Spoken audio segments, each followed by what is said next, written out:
چیتا ایک جانور ہے اور وہ سعودیہ کا بادشاہ بنا ہوا. تو یہ قدیم زمانے سے کائناتی چیزوں کے ناموں سے انسانوں کے نام رکھنے کا رواج چلا آ رہا ہے. تو یہ اپنے زمانے کے اکابر اولیاء تھے.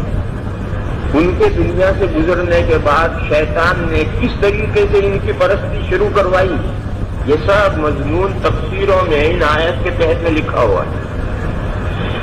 یہ تو اسلام میں قدیم ترین شرک ہے، اس سے پہلے شرک تھا ہی نہیں.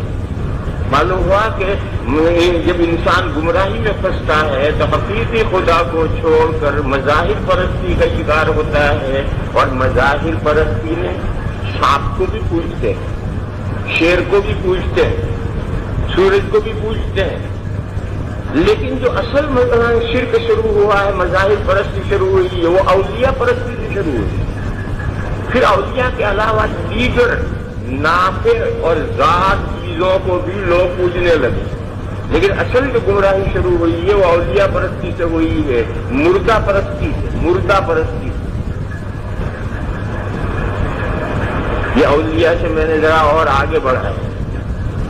مردہ پرستی اس کا وجہ ہونا بھی ضروری نہیں، بس قبر چاہیے پوجا شروع ہو جائے. اور اس قبر میں مردہ ہونا بھی ضروری نہیں، فرضی قبر ہو تو پرستی شروع ہو جائے گی. تو چونکہ یہ ایک انسانوں کی عام گمراہی رہی ہے، تو جب اسلام کا دور شروع ہوا اور لوگ نئے نئے شرک سے نکل کر کے اسلام میں داخل ہوئے، تو اسلام میں تو اس کی کوئی گنجائش نہیں. اسلام میں تو صرف اللہ کی پرستی ہے. اور یہ جو اللہ کی پرستی ہے یعنی توحید ہے، یہ توحید ابھی جڑوں میں مضبوط جمی نہیں ہے، دلوں کے اندر مضبوط جڑیں نہیں پکڑی تھی. اس لیے قبرستان جانے سے قطعاً منع کر دیا گیا. یہ اس اندیشے سے کہ ممکن ہے لوگ مظاہر پرستی کے نتیجے میں قبر پرستی شروع کرتے ہیں، اس سے پہلے کہ توحید دلوں کے اندر جڑ پکڑے، اس سے پہلے یہ گمراہی شروع ہو جائے، اس اندیشے سے قبرستان جانے کی ممانعت کرتے.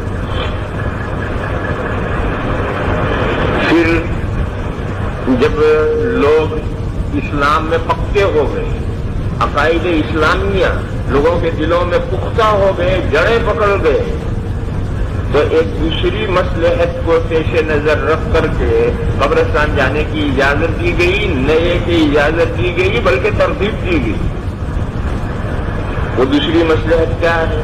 قبرستان جانے میں ڈبل ٹرافک ہے. مردوں کو تو ثواب پہنچتا ہے اور زندوں کو موت یاد آتی ہے اور دنیا سے دل اکھڑتا ہے، دنیا کی بے رغبتی دل میں پیدا ہوتی ہے. یہ ڈبل ٹرافک ہے، دو طرفہ فائدہ ہے. بھائی کوئی قبرستان جائے گا ہی نہیں تو بیچارے مردوں کو کیا پہنچے گا، اور کوئی قبرستان ہی نہیں جائے گا تو اپنی موت کہاں سے یاد آئے گی. اس لیے اس دوسرے پہلو کو ترجیح دے کر قبرستان جانے کی اجازت دی گئی بلکہ ترغیب دی گئی. یہ فرمایا کہ کنت نہیتکم عن زیارت القبور الا فزوروها فانها تذکر الموت. تو اب یہ دوسرا پہلو، یہ پہلو بھی واقعی ہے، وہ جو پہلا پہلو تھا وہ بھی واقعی، اور یہ دوسرا پہلو یہ بھی واقعی. ایک زمانے میں پہلے پہلو کا لحاظ کر کے منع کیا گیا، پھر دوسرے پہلو کا لحاظ کر کے وہ حکم ختم کیا گیا، دوسرا حکم دیا گیا.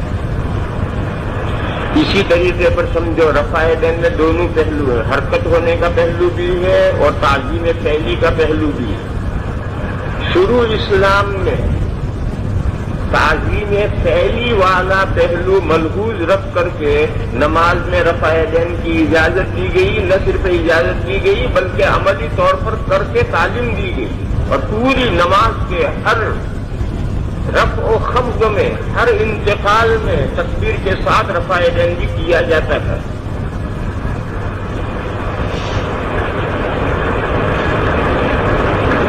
تاکہ جو لوگ نئے نئے نماز میں لگے ہیں، آج جو ہمارا حال ہے اس میں غور کرو. آج ہمارا حال یہ ہے کہ ہم جب تکبیر تحریمہ کہتے ہیں تو ذہن مستحضر ہوتا ہے، کسی کا ذہن غافل نہیں ہوتا ہے. نیت کرتے ہیں، ہاتھ زیادہ ہوا اکبر کہتے ہیں، تھوڑی دیر کے بعد ذہن غائب. یہ انسانی فطرت. تھوڑی دیر میں ذہن غائب، جب ذہن غائب ہوا تو پھر اس کو حاضر کرنا پڑے گا۔ تو اس لیے ہر تکبیر کے ساتھ رفع دین، تاکہ اس رفع دین کے ساتھ ذہن حاضر ہو۔ تو شروع میں چونکہ لوگ نماز کے عادی نہیں تھے، نئے نئے نماز میں لگے تھے، اس لیے ان کے ذہن کو مستحضر کرنے کے لیے، ادھر ادھر ذہن بھٹک جائے تو اسے بار بار اپنی جگہ پر لانے کے لیے ہر تکبیر کے ساتھ رفع دین شروع کیا گیا۔ پھر جوں جوں لوگ نماز کے عادی بنتے گئے، خوگر ہوتے گئے اور توجہ ان کی ہٹنی بند ہو گئی، تو آہستہ آہستہ رفع دین ختم کیا جانے لگا۔ ایک جگہ چھوڑ دیا، دوسری جگہ چھوڑ دیا، تیسری جگہ چھوڑ دیا، چوتھی جگہ چھوڑ دیا۔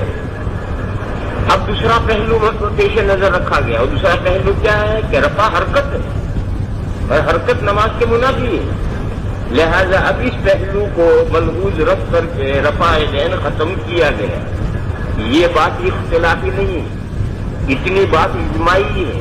تمام ائمہ مانتے ہیں کہ شروع میں نماز کے ہر رکن کے ساتھ رفع دین تھا، پھر اس میں نسخ ہوا، یہ بھی سب مانتے ہیں، اور نسخ آخر تک گیا یا بیچ میں رک گیا، اس میں اختلاف ہوا، لیکن رفع دین میں نسخ ہوا، اس بات کو سبھی مانتے ہیں۔ تو معلوم ہوا کہ رفع دین کا حکم مقدم تھا، مؤخر حکم ترک رفع ہے، اور مقدم حکم جو رفع تھا اس وقت میں رفع دین میں یہ تعظیم فعلی کا پہلو ہے، اس پہلو کو ملحوظ رکھ کر کے رفع دین کیا جاتا تھا۔ پھر بعد میں جب لوگ نمازوں کے اندر اپنی توجہات روکنے کے مشاق ہو گئے اور ان کے اذہان ادھر ادھر نہیں بھٹکے، تو پھر آہستہ آہستہ رفع دین ختم کیا گیا۔ اب دوسرا پہلو ملحوظ رکھا اور دوسرا پہلو ملحوظ رکھ رفع دین ختم کیا۔